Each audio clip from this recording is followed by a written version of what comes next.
everyone, this is Nancy Newton. Welcome to my channel Nivi the Basics. दोस्तों, हम सब हल्दी यानी टर्मरिक के औषधीय गुणों के बारे में तो जानते ही हैं। सदियों से हल्दी का उपयोग न सिर्फ मसाले के रूप में बल्कि एक औषधि के रूप में किया जाता रहा है। आपने बहुत सारे लोगों को टर्मरिक के साथ साथ करक्यूमिन के बारे में भी बात करते सुना होगा। तो ये करक्यूमिन क्या है? क्या टर्मरिक एंड करक्यूमिन सेम है या डिफरेंट, अलग अलग हैं? तो एग्जैक्टली डिफरेंस क्या है दोनों में?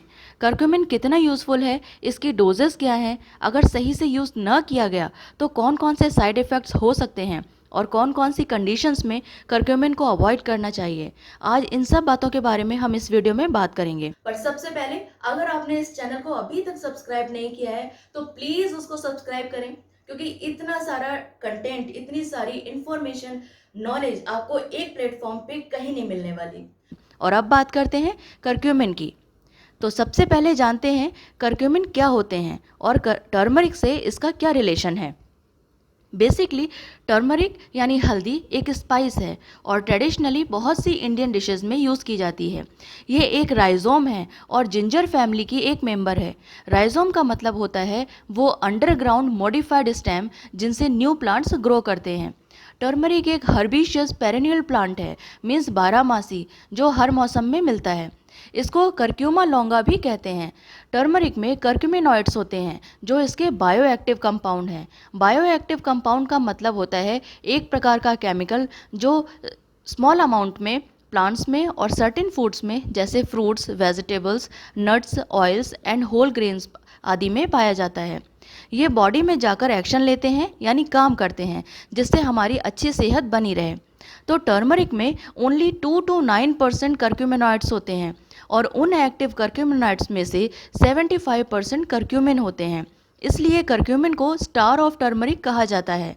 करक्यूमिन एक ब्राइट येलो कलर्ड केमिकल होता है। ये हर्बल सप्लीमेंट्स के रूप में, कॉस्मेटिक्स इंग्रेडिएंट्स के रूप में, फूड कलरिंग के लिए एंड फूड फ्लेवरिंग के लिए यूज़ किया जाता है। टर्मरिक एंड करक्यूमिन दोनों बॉडी के लिए बहुत ही बेनिफिशियल हैं, बट दोनों की बायो अवेलेबिलिटी बहुत कम है। इसका मतलब है कि ये दोनों बॉडी के द्वारा एब्जॉर्ब्ड एंड प्रोसेस्ड आसानी से नहीं होते। इनका एब्जॉर्प्शन बहुत कम होता है, मेटाबॉलिज्म में जल्दी हो जाता है, मीन्स फूड से एनर्जी में जल्दी चेंज हो जाते हैं, और एलिमिनेशन यानी बॉडी से बाहर निकल जाना वो भी जल्दी हो जाता है, क्योंकि एब्जॉर्प्शन सही से नहीं हो पाता। इसलिए कुछ एजेंट्स को इसमें ऐड किया जाता है करक्यूमिन की बायो अवेलेबिलिटी बढ़ाने के लिए। फॉर एग्जांपल पाइपरिन, जो ब्लैक पेपर यानी काली मिर्च का एक्टिव कंपोनेंट है। पाइपरिन को बायो अवेलेबिलिटी एनहेंसर कहा जाता है। बहुत सारी स्टडीज़ में इस बात का प्रमाण मिला है कि ब्लैक पेपर में जो एक्टिव कंपाउंड होता है पाइपरिन, वो टर्मरिक एंड करक्यूमिन की बायो अवेलेबिलिटी बढ़ा देता है। आपने देखा होगा कि करक्यूमिन के जो सप्लीमेंट्स होते हैं उनमें या तो ब्लैक पेपर यानी काली मिर्च ऐड होती है या ब्लैक पेपर में पाए जाने वाला पाइपरिन, जिससे करक्यूमिन के सभी पोषक तत्व हमें पूर्ण रूप से मिल सकें। करक्यूमिन के मल्टीपल हेल्थ बेनिफिट्स के कारण इसे लगभग पूरे विश्व में यूज़ किया जाता है, अलग अलग तरह से। फॉर एग्जाम्पल इंडिया में टर्मरिक कंटेनिंग करक्यूमिन करीज में यानी खाना बनाने में यूज़ होती है। जापान में ये चाय में मिलाकर पी जाती है।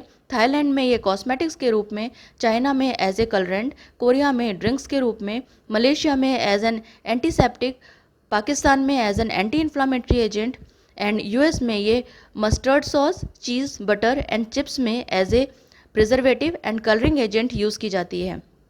इसके साथ ही ये capsules, powdered form, tablets, ointments, energy drinks, soaps and cosmetics की फॉर्म में भी अवेलेबल है। यूएसएफडीए ने यानी United States Food and Drug Administration ने इसको ग्रास यानी जनरली रिकॉग्नाइज्ड एज सेफ की कैटेगरी में रखा है। अब जानते हैं करक्यूमिन के हेल्थ बेनिफिट्स के बारे में, क्यों ये इतना ज़्यादा यूज़फुल है। नंबर 1, ये एक powerful anti inflammatory and antioxidant है। वैसे तो इन्फ्लामेशन बॉडी का इम्यून रिस्पॉन्स होता है जब कोई वायरस, बैक्टीरिया और अदर जर्म्स बॉडी पर अटैक करते हैं, इसलिए इन्फ्लामेशन इम्पॉर्टेंट भी है और ये डैमेज को रिपेयर करने का काम करता है। अगर इन्फ्लामेशन नहीं हुआ तो जर्म्स एंड बैक्टीरिया आसानी से बॉडी को टेक ओवर कर लेंगे और मार देंगे। पर अगर ये एक्यूट एंड शॉर्ट टर्म यानी अचानक से और थोड़े समय के लिए हुई इन्फ्लामेशन ठीक नहीं होती, लगातार लो लेवल पर यानी बहुत कम मात्रा में बनी रहती है, तो ये बहुत ही ज़्यादा खतरनाक हो सकती है। ये क्रॉनिक रूप लेकर यानी पुरानी होकर धीरे धीरे बॉडी के दूसरे टिश्यूज़ को अटैक करने लगती है, जिससे बहुत सारी बीमारियां जन्म लेती हैं। For example heart disease, cancer, metabolic syndrome, Alzheimer's and various degenerative conditions. हमें पता भी नहीं चलता कि हमें ये बीमारी उस पुरानी इन्फ्लामेशन या स्वेलिंग की वजह से हुई। करक्यूमिन बहुत स्ट्रॉन्ग एंटी इन्फ्लामेटरी इफेक्ट रखता है, कुछ एंटी इन्फ्लामेटरी ड्रग्स की तरह ही, बिना किसी साइड इफेक्ट के। नंबर 2, ये बॉडी की एंटीऑक्सीडेंट कैपेसिटी को बढ़ा देता है। ऐसा माना जाता है कि हमारी बहुत सारी बीमारियों और एजिंग स्टार्ट होने का मेन रीज़न होता है ऑक्सीडेटिव डैमेज और ऑक्सीडेटिव स्ट्रेस। ऑक्सीडेटिव स्ट्रेस वो कंडीशन होती है जब बॉडी की सेल्स में फ्री रेडिकल्स की मात्रा बढ़ जाती है। फ्री रेडिकल्स का मतलब होता है oxygen containing molecules with an uneven number of electrons. Electrons की संख्या अनइवन होगी तो वो दूसरे मॉलिक्यूल से जल्दी रिएक्ट करेगा और बॉडी में large chain chemical reaction start हो जाएगा। इन रिएक्शंस को ऑक्सीडेशन कहते हैं।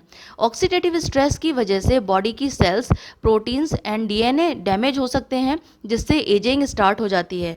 करक्यूमिन का केमिकल स्ट्रक्चर ऐसा है कि वो इन फ्री रेडिकल्स को न्यूट्रलाइज कर देता है, जिससे फ्री रेडिकल्स किसी और मॉलिक्यूल से, for example fatty acids, proteins और डीएनए से रिएक्ट ना कर पाएँ।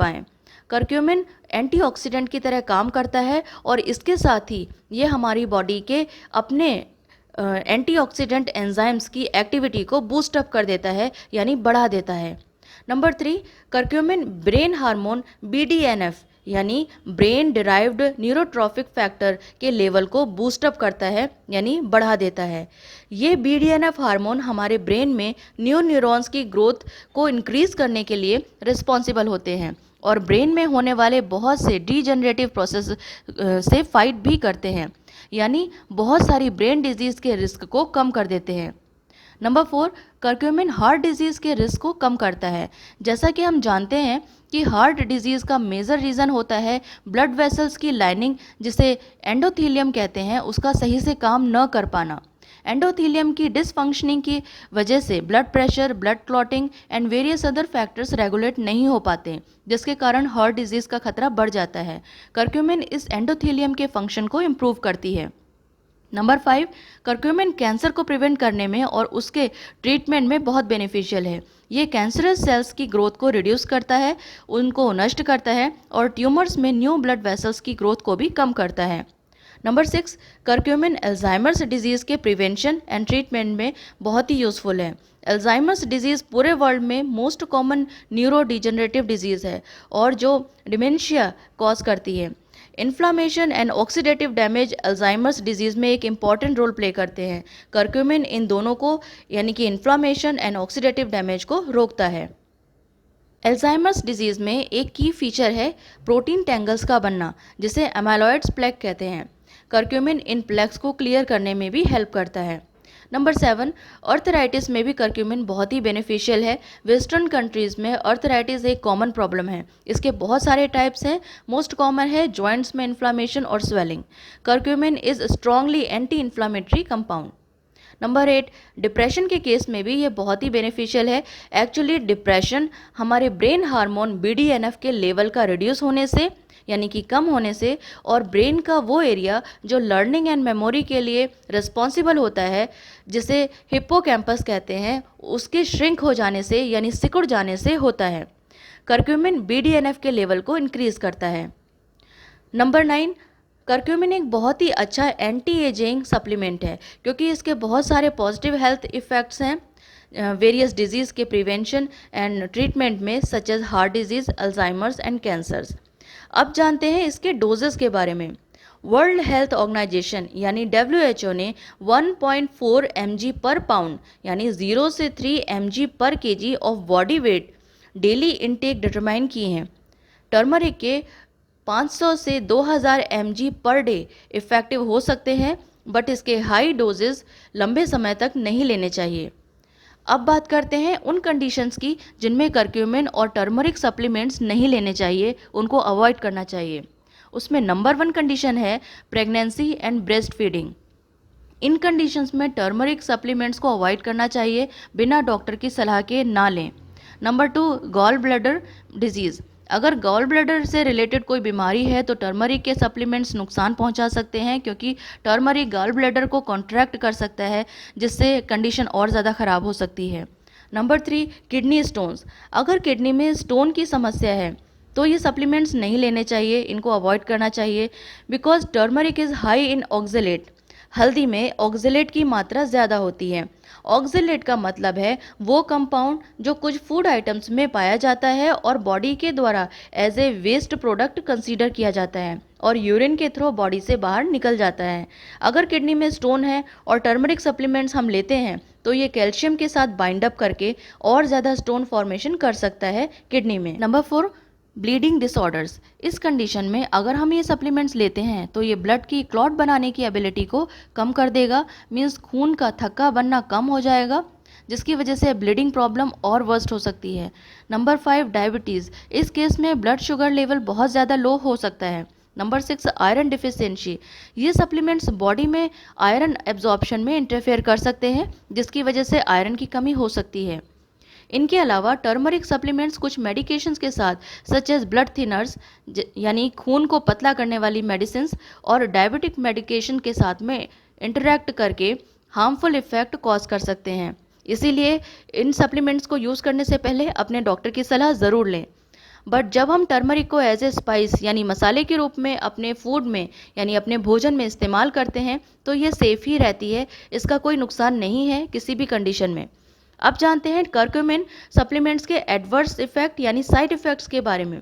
अगर आप टर्मरिक और करक्यूमिन सप्लीमेंट्स ले रहे हैं तो चाहे आपकी किसी भी हेल्थ कंडीशन के कारण या इसके हाई डोजेस लेने के कारण या किसी भी वजह से जो साइड इफ़ेक्ट्स हो सकते हैं वो हैं कॉन्स्टिपेशन, डिस्पेप्सिया यानी इंडाइजेशन, डायरिया, डिस्टेंशन यानी पेट फूल जाना, गैस्ट्रो ईसोफेगल रिफ्लक्स यानी जब स्टमक एसिड फूड पाइप में आ जाता है जिसे तेजाब बनना भी कहते हैं, nausea, vomiting, yellow stool and stomach एक।